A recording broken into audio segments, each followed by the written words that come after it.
شروع اللہ کے نام سے جو بڑا مہربان اور نہایت رحم والا ہے۔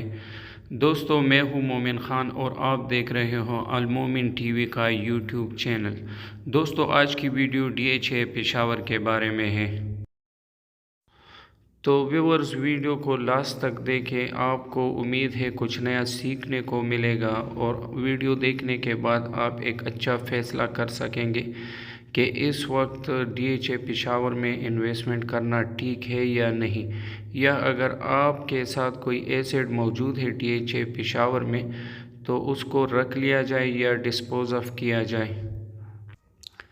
تو ویور، سب سے پہلے ہم مارکیٹ کی بات کرتے ہیں کہ پچھلے 1.5 سال سے مارکیٹ کی رفتار سست ہے، یعنی سیل پرچیز کی جو شرح ہے وہ بالکل نہ ہونے کے برابر ہے۔ تو اس کی کیا وجہ ہے اور موجودہ مارکیٹ کی کیا پوزیشن ہے؟ اگر سال 2021 کی بات کی جائے تو PTI حکومت اس کوشش میں تھی کہ جو انسینٹیو انہوں نے دیے تھے ریئل اسٹیٹ سیکٹر کو، بالخصوص کنسٹرکشن پیکیجز، اور اس کے علاوہ ایمنسٹی متعارف کی تھی کہ لوگوں سے جو سورس آف فنڈ ہے اس کے بارے میں نہیں پوچھا جائے گا۔ لیکن مسئلہ یہ ہوا کہ جنوری 2021 سے پاکستان گرے لسٹ میں چلا گیا، تو ان کی بہت زیادہ آبزرویشن تھی ریئل اسٹیٹ سیکٹر میں کہ لوگوں کو کھلی چھوٹ نہ دی جائے کہ وہ انویسٹمنٹ کریں، اور سورس آف فنڈ لوگوں سے پوچھا گیا۔ تو یہی مین وجہ تھی جس کی وجہ سے مارکیٹ بتدریج ریئل اسٹیٹ کی کمزور پڑ گئی، اور سیل پرچیز کی جو رفتار تھی وہ روز بروز تقریباً ابھی تک اس کی وجہ سے افیکٹ ہوا ہے۔ شروع میں جب عمران خان کی حکومت آئی تو پہلے اور دوسرے سال میں حکومت نے ریئل اسٹیٹ کے سیکٹر کو توجہ نہ دی، لیکن بعد میں ریئلائز کیا کہ ریئل اسٹیٹ کی سیکٹر کا حکومت کی معاشی حالت کے ساتھ بڑا گہرا تعلق ہے۔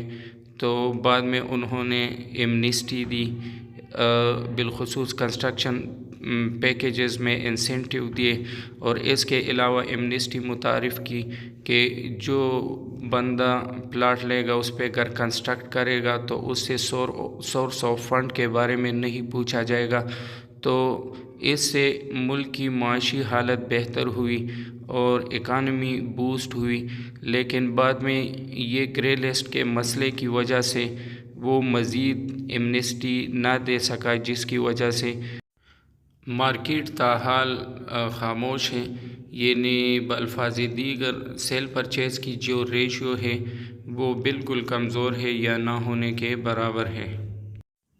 اور اب اگر 2022 کی بات کی جائے، جیسا کہ آپ جانتے ہیں کہ چینج رجیم یعنی حکومت کی جو چلے جانے کی وجہ سے بہت بڑا ایفیکٹ پڑا ہے ریئل اسٹیٹ کے سیکٹر کو، جیسا کہ 2016 میں مسلم لیگ نون کی حکومت آئی تھی اور اسحاق ڈار نے جو ریئل اسٹیٹ کے سیکٹر میں چینج کیا تھا، اس کی وجہ سے مارکیٹ بالکل کولیپس کر گئی تھی یا مارکیٹ کریش ہو گئی تھی۔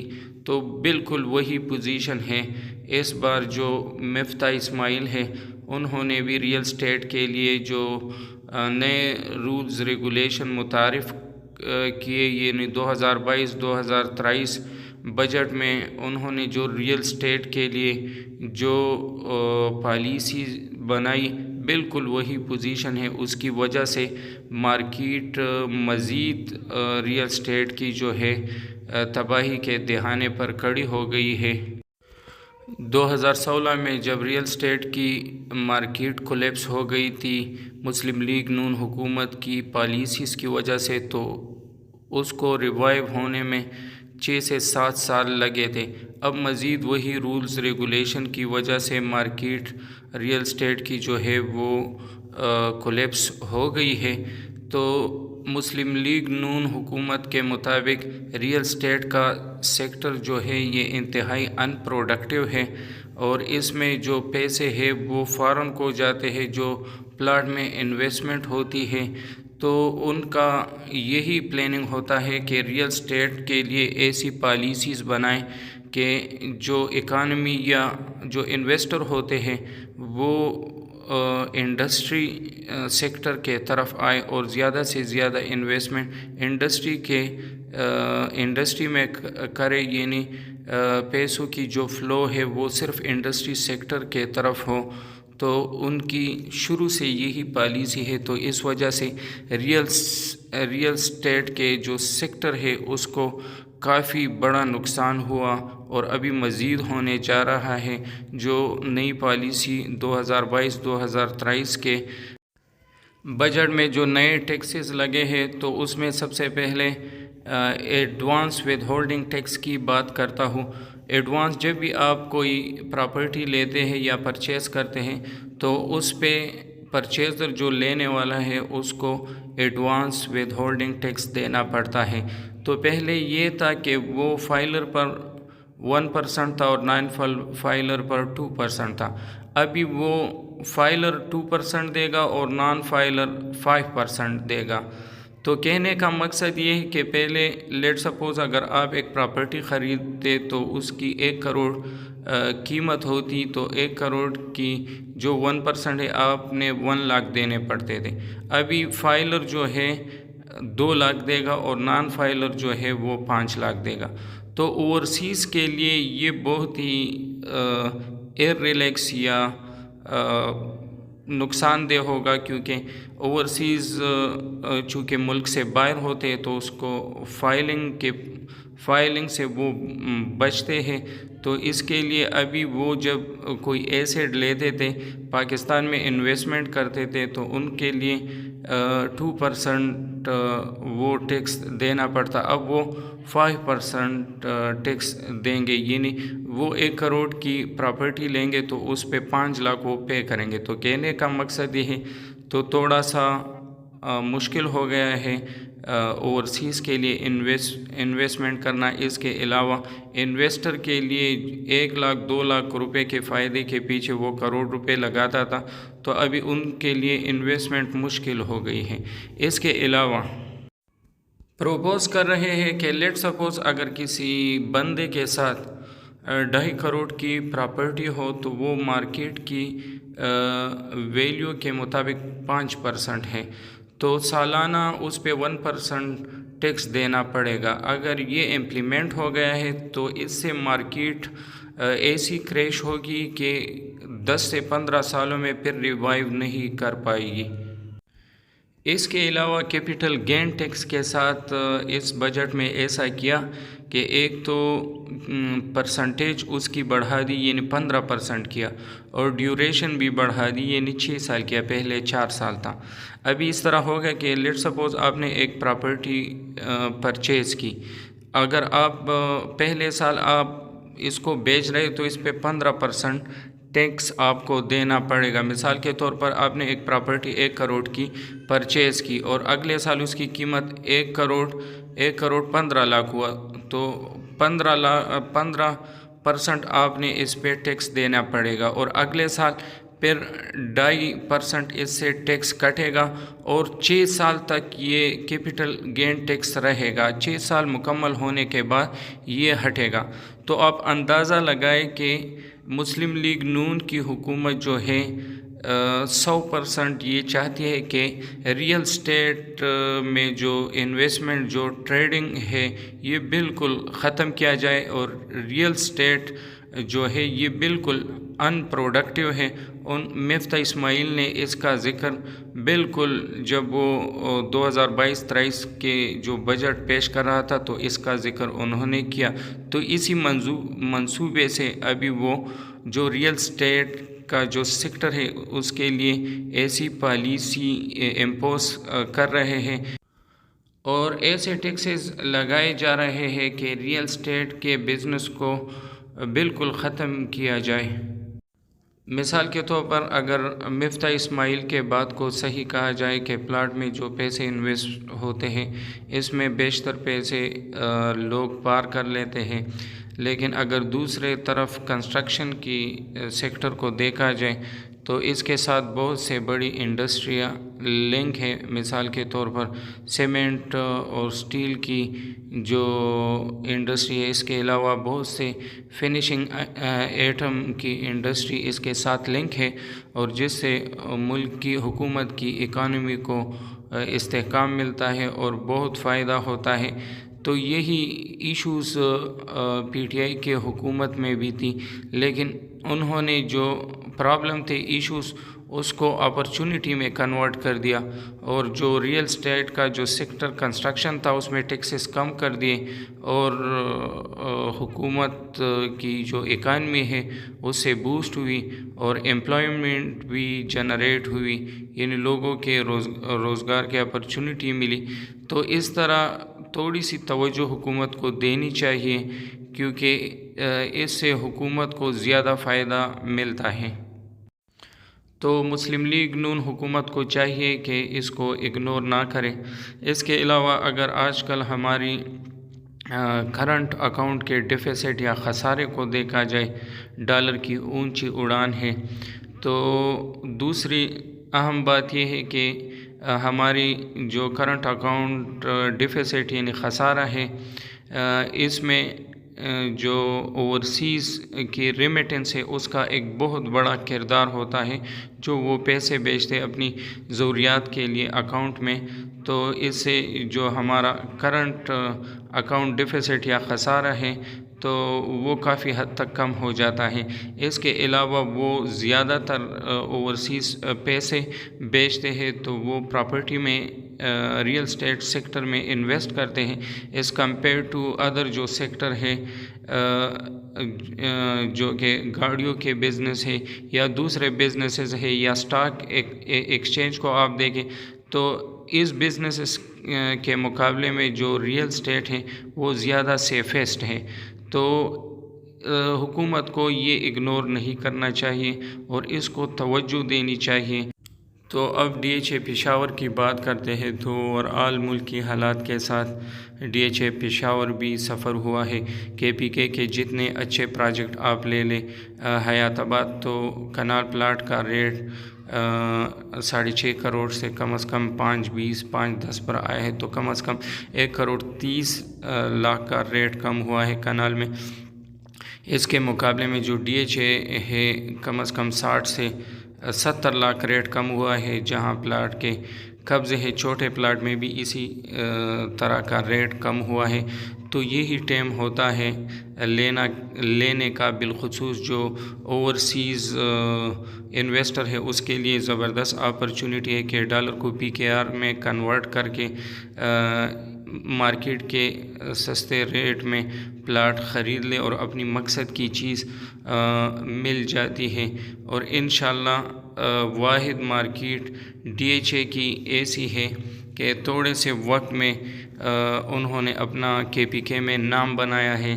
اگر اس کی انفراسٹرکچر اور بیوٹیفیکیشن کو دیکھا جائے تو اس وقت انویسٹمنٹ کرنا بالکل صحیح ہے. کم از کم یہ مسئلہ نہیں ہوگا ادر پروجیکٹ کی طرح یا سرکاری پروجیکٹ کی طرح کہ کام نہیں ہو رہا، بہت سے مسئلے اور مسائل ہیں. تو کم از کم انفراسٹرکچر بیوٹیفیکیشن کی بات کی جائے تو ابھی اینڈ یوزر زیادہ آ رہے ہیں. لوگ حیات آباد میں گھر بیچ کر ڈی ایچ اے کی طرف موو کر رہے ہیں. اور سب سے بڑی مزے کی بات یہ ہے کہ جو کنیکٹیویٹی روڈ ہے وہ ڈی ایچ اے کو ابھی دے رہے ہیں. اسکرین پر آپ دیکھ سکتے ہو رنگ روڈ کے لیے ابھی منظوری ہو گئی 8 کلومیٹر. جلد از جلد اس پہ کام شروع ہو جائے گا. پیسے فنڈ اس کے لیے مختص کر دی گئی ہے اور نادن بائی پاس پر آلریڈی ورک ان پروگرس ہے. تو انشاءاللہ اگلی ویڈیو میں نادن بائی پاس کی ہم آپ کے ساتھ ڈسکشن کریں گے. کنیکٹیویٹی روڈ کے ساتھ کم از کم کنال کا پلاٹ اے بی سی کا جو کہ آج کل 230 240 میں مل رہا ہے، تو یہ کم از کم 4 سے 5 کروڑ تک چلا جائے گا، کیونکہ حیات آباد میں ابھی 5.10 5.20 میں اچھا پلاٹ کنال کا نہیں ملتا.